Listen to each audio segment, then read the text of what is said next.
Oh, it's you. Hi. Huh? You got a problem with the hat I'm wearing for a third video in a row? You want something different? Okay, you've officially challenged me, and now I have to reach my ultimate form. They call it Game Reviewer Mode. Give me 1 sec.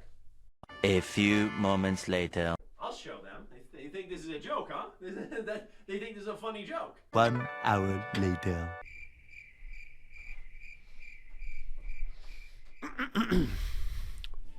I'm not playing. I will sit here this whole video. You think I'm kidding? I will sit here. I don't care how stupid I will do it. I will. Watch me. Salutations, everybody. It is Matty here today. Remember The Outer Worlds, that excellent RPG that came out in 2019, and then everyone kind of stopped talking about it afterwards?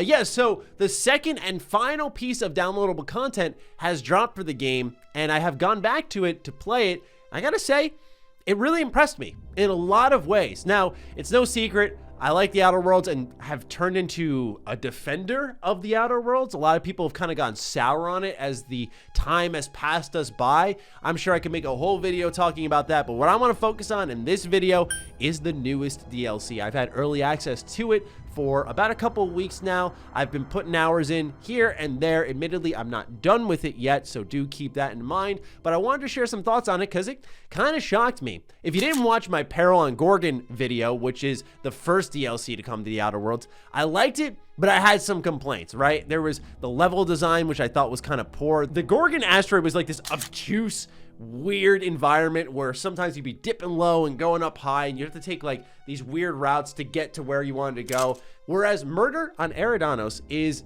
actually fantastic, from its design to its storytelling to some new mechanics it introduces. Of course, there's new perks and skills. That type of stuff is all there. And I gotta say, I was really happy with it, and it is a really wonderful send-off so far for The Outer Worlds. So whether you are looking to dive back in or you want a little bit more, this is the video for you. Of course, this DLC is not out yet. You have until March 17th to make your decision, and then the DLC is out. So like I said, I've had early access for a while. I've played a number of hours in it, and I want to talk about it. So here we go. Let's discuss. So let's start off with the story setup. Don't worry, no spoilers. So there's this Aether Wave drama, and there's this character called Halcyon Helen, and it turns out she has been gone, murdered. She's dead, and now you have been called in to investigate because you're their only option. And why not? You're the player character. Of course you want to go investigate. And I love how Obsidian often assumes that. I think it's such a great thing about their games. They're like, of course you want to be here. Who doesn't want to investigate a murder mystery?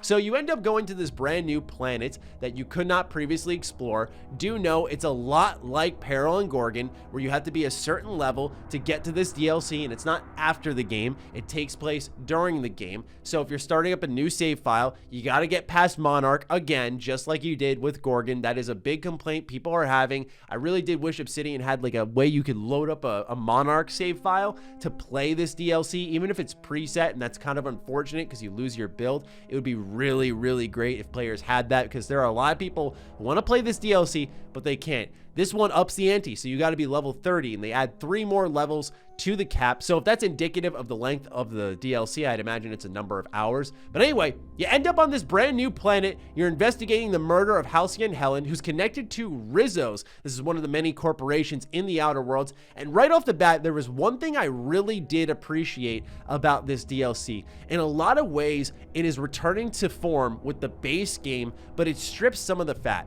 So oftentimes humor in games, I like how I'm saying this as I sit here with a Mega Man hat on, humor in games can be this very awkward thing. When you play it the first time, it's really great. You'll love it, right? From New Vegas to South Park Stick of Truth to even The Outer Worlds, I think the humor has aged pretty well.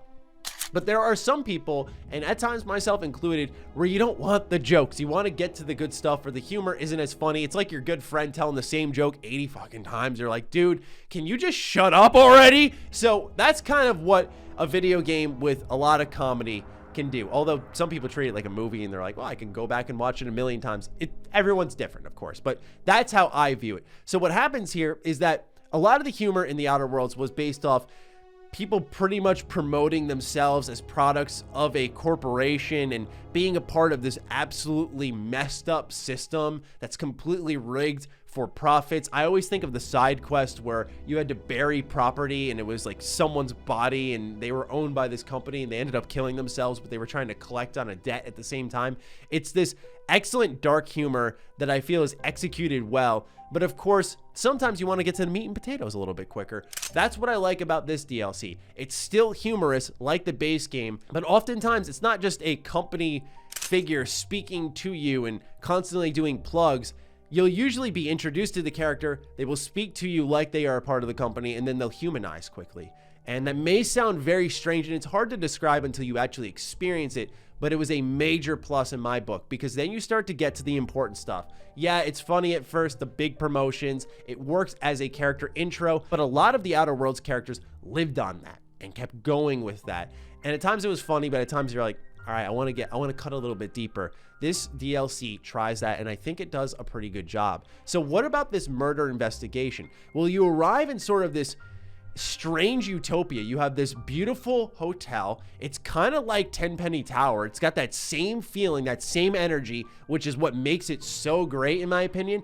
But then on the outside, it's kind of chaotic. You know, you have this mixture of beauty, but yet something has gone horribly wrong. So as you're walking through the orchards, the color is incredible. I mean, I adore it, but at the same time, there are marauders. There are machines that have gone loose. There's creatures that are going to attack you. There's wasp mosquitoes, which is pretty much like Cazadors on steroids, and absolutely the design of them was inspired by this. That carries me into some of the enemy variety. One of my big complaints with Peril and Gorgon was number one, AI, not that great. So combat encounters became very, very, very boring. In this DLC, I have to say, I am actually pretty impressed. It's not like it's gonna blow your socks off, but it was nice to have different enemies doing different things, having you avoid different attacks, being a little bit more on your feet. I appreciated that. Is it going to be the superstar of the game? No. If you expect that, you're playing the wrong game. That's no disrespect to the Outer Worlds. It's all about that dialogue, skill checks, role-playing, seeing the multiple endings, seeing all the side quests,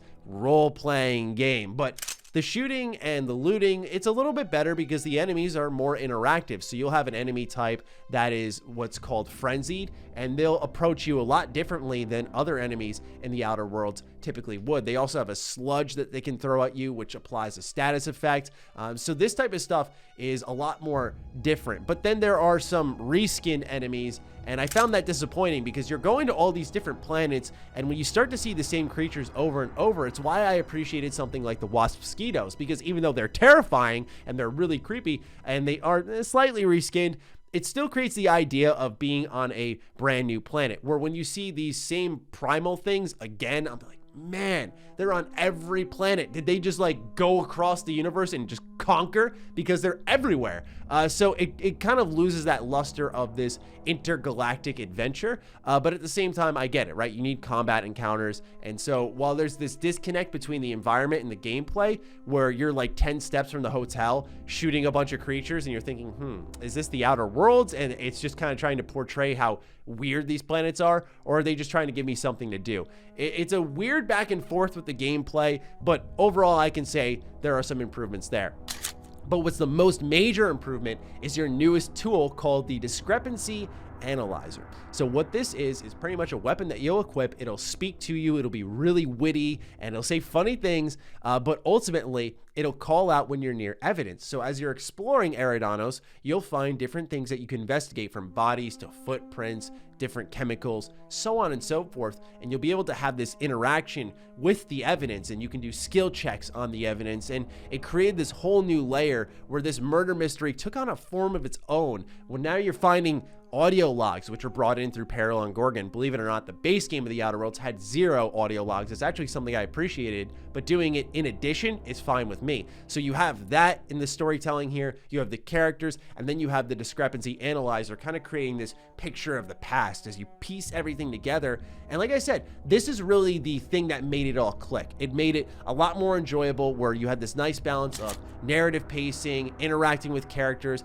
alluring mystery that had you curious, and then you had some gameplay segments, some nice exploration because it was far more open and flat compared to that of the Gorgon asteroid, and then you top it all off with the discrepancy analyzer or amplifier. I've been calling it the analyzer. It's discrepancy amplifier, and pretty much you have this well-rounded package. One of the, I don't want to say disappointments, but one of the unfortunate things is that I love the Outer Worlds soundtrack. It's got a great ambient soundtrack, but they didn't add any new tracks. So this is something that I felt just came up short a little bit. You heard the same thing that was playing on all other planets, and that's okay because, once again, soundtrack is stellar, but I would have loved to hear some new music for the final piece of content. You can definitely tell, it's really hard to put your finger on, but you can tell they're trying to get off this project. There was definitely passion here. There was definitely a energy of let's get this right and finish off strong because it was one of their more successful games and something that they love dearly.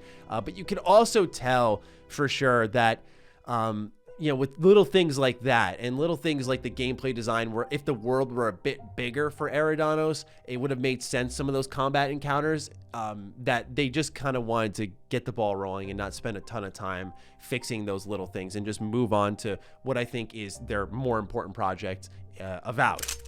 There is also a penthouse that you get on this planet because you're going to be spending more time, so you're not going to be going back and forth to your ship, while Peril on Gorgon took you all across the base game of the Outer Worlds and added to that as a whole. In the case of Murder on Eridanos, it's this whole new hub area, and it has its own self-contained quest, and I thought this was a great design decision. While I like that Gorgon sort of naturally integrated itself with the base game, there was at times a sense of familiarity. Like I said in my review, more of a good thing. This just felt new, and so it surprised me because I didn't know really what to expect with it, but I thought overall it was a good choice. So yeah, this penthouse, you can customize your equipment, you can update things, and you can interact with your party there. That's another thing that this game does really well with its DLC. There are new party interactions, so you're going to have new lines from all of your companions. Definitely take Parvati with you. I heard a lot of dialogue from Felix. I had Sam with me at times because I really enjoyed just having more from Sam because I thought he was super underutilized